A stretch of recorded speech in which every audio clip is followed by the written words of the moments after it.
I don't want her anymore. Come pick up your useless daughter. I don't want her anymore. Those were the last words my husband said to my mother before he laughed and hung up. Exactly 60 seconds later, 6 black Cadillac Escalades rolled into our quiet suburban neighborhood. Every curtain on the street shifted. My ex-husband stood in the driveway with the divorce papers still in his hand, and he had absolutely no idea who my family really was. My name is Emily Carter. For 12 years, I believed loving someone meant standing beside them, even when they forgot how to stand beside you. Daniel and I met in Columbus. He was a junior sales rep. I'd taken a modest nonprofit job instead of chasing a title. Our first apartment was tiny, our bank account thinner, but we laughed constantly. He used to call me his greatest blessing. Then success changed him, not overnight, one compromise at a time. His company expanded, his new colleagues drove luxury cars and talked stock portfolios instead of family vacations, and Daniel started comparing our life to theirs. Maybe next year we'll buy something nicer. Then, I wish you were more ambitious. Eventually, comparison became contempt. I cooked. I handled every bill. I drove his father to appointments for 8 months while Daniel focused on work. And somehow nothing I did was ever enough. You never made 6 figures. You have no ambition. I kept carrying those words because that's what I thought wives did. The morning our marriage ended, Daniel tossed a manila envelope across the kitchen island. Divorce papers, already signed. 12 years, I whispered. That's all they deserve, he said. I'm tired of carrying dead weight. Not wife, not partner. Dead weight, I signed. Not because I agreed, but because I finally saw there was nothing left to save. Then he smiled, victorious, and pulled out his phone. I'm calling your mother. He put her on speaker and said it. Come pick up your useless daughter. I don't want her anymore. And laughed. My mother answered in the calmest voice I've ever heard. We'll be there in 1 minute. There was one thing Daniel had never bothered asking in 12 years about my family. He assumed my parents were comfortable retirees outside Cleveland. He never asked what my father did before retiring, never wondered why every charity gala somehow knew our name. He simply wasn't interested. Until now. Exactly 1 minute later, 6 identical Escalades turned onto our street. My mother stepped out in an elegant navy coat, silver hair perfect, quiet confidence radiating off her. She looked at me first. My sweetheart. Then at Daniel, with nothing but disappointment. One of the drivers approached respectfully. Ma'am, everything is ready. Daniel stared at the embroidered logo on the man's jacket and went pale. Whitmore Holdings, the parent company behind the investment group that owned his employer. Whitmore, he whispered. Your last name. I never hid it, I said. You never asked. I let my mind drift back 13 years to the volunteer event where we'd met. Painting porches, sharing sandwiches, 2 people who wanted the same ordinary dream. By our 3rd date, I'd already told my parents I didn't want Daniel falling in love with our last name. My grandfather had built Whitmore Freight from one delivery truck into a company worth more than I could comprehend, but my parents refused to let wealth define us.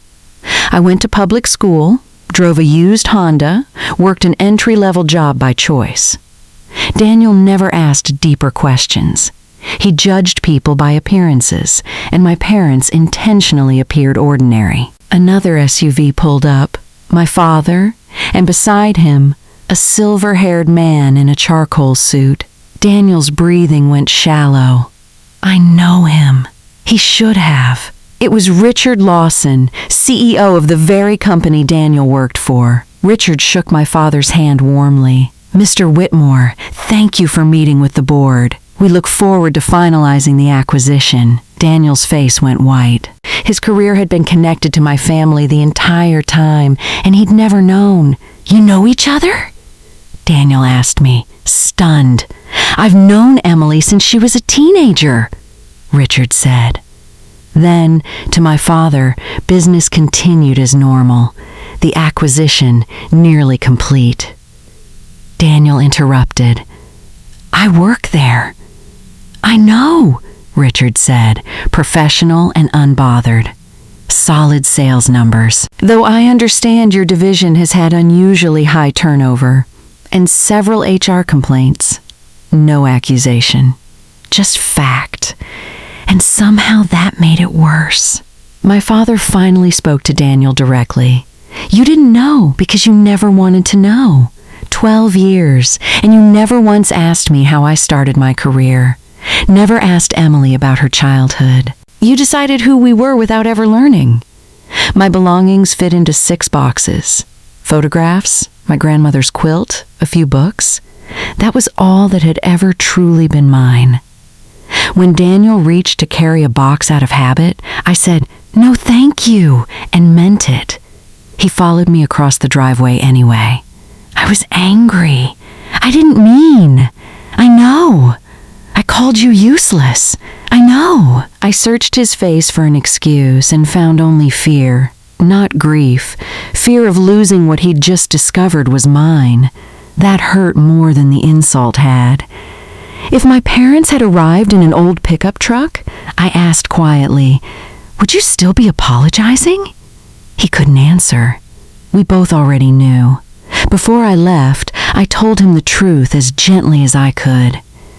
You didn't lose a wealthy wife today. You lost the only woman who loved you before success mattered. I climbed into the SUV. Rain carried the divorce papers across the pavement as we pulled away, and he stood alone, small in the driveway. What followed wasn't instant karma. It was quieter and truer. My parents refused to weaponize the acquisition. My father told his boardroom plainly, we judge employees by performance, not personal history. But without someone quietly holding his life together, Daniel's cracks started showing on their own. Missed deadlines, complaints, resignations. His expected promotion kept slipping to someone else. Not because of my family, but because leadership requires people willing to keep following you, and he no longer had that. His luxury apartment became unaffordable. The relationship he'd started before our divorce lasted 4 months. She left a note that read, "You're not the man you pretended to be." My own healing wasn't a straight line either. Some mornings I still reached for the empty side of the bed. My mother never rushed me. My father took me to lunch every Friday and talked about anything except Daniel, quietly reminding me my identity had never depended on being someone's wife.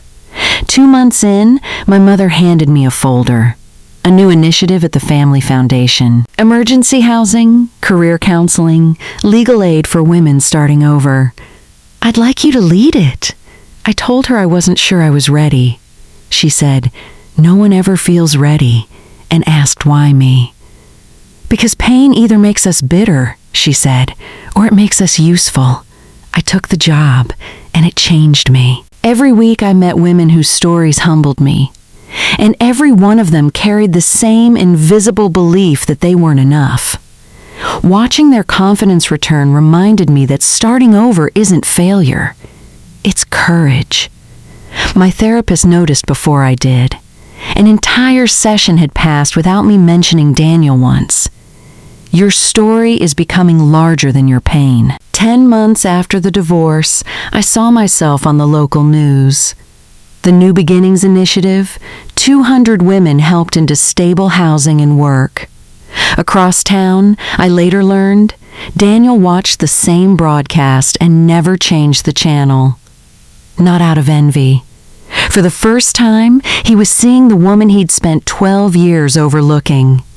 I thought I wanted him to suffer, but carrying that resentment felt like dragging a suitcase full of rocks everywhere I went, and eventually I realized the divorce had already taken enough from me. I wasn't willing to let bitterness take anything else. 18 months after we split, an email arrived. I I owe you an apology. No excuses, no request to come back. Just an honest admission that he'd spent years blaming everyone but himself. I didn't reply right away. When I finally did, I gave him 1 hour at a coffee shop on Main Street. He looked older, humbler, jeans and work boots instead of tailored suits. I was emotionally abusive, he said, without softening it. I told myself that because I never hit you, I wasn't hurting you. I was wrong. He'd started counseling on his own, and his therapist had asked him one question that broke something open. When was the last time you admitted you were wrong without adding "but" afterward? He realized he never had. I asked him the question I'd carried for 2 years. If my family had been poor, would he still have left me? He closed his eyes and finally whispered, "Yes." It hurt. And it healed, because it confirmed the divorce was never about money. It was about character that had been failing long before either of us noticed. Before we parted, I told him, "I forgive you." Not because he'd earned it, but because I didn't want to carry it anymore. He cried, "I don't deserve that." "No," I said, "you don't. But forgiveness isn't earned. It's chosen." A week later, he asked to apologize to my parents in person, and they let him. My mother's only advice before he left: never measure another person's worth by what they own. 3 years later, at our foundation's Thanksgiving dinner, I looked across the room and saw Daniel in a volunteer apron, serving mashed potatoes to an elderly veteran, laughing easily. No bitterness left in either of us. "I never thanked you," he said, "for forgiving me." "I didn't do it for you," I told him. "I know," he said. "You did it for yourself, and maybe it gave me permission to become someone better too." I did fall in love again. Michael, a history teacher and widower who once told me, "Your past explains you. It doesn't reduce your value." We married 2 years later in a small, honest ceremony full of the women whose lives had crossed mine through new beginnings. People still ask about the day 6 black SUVs rolled down our street, as if that was the moment everything changed.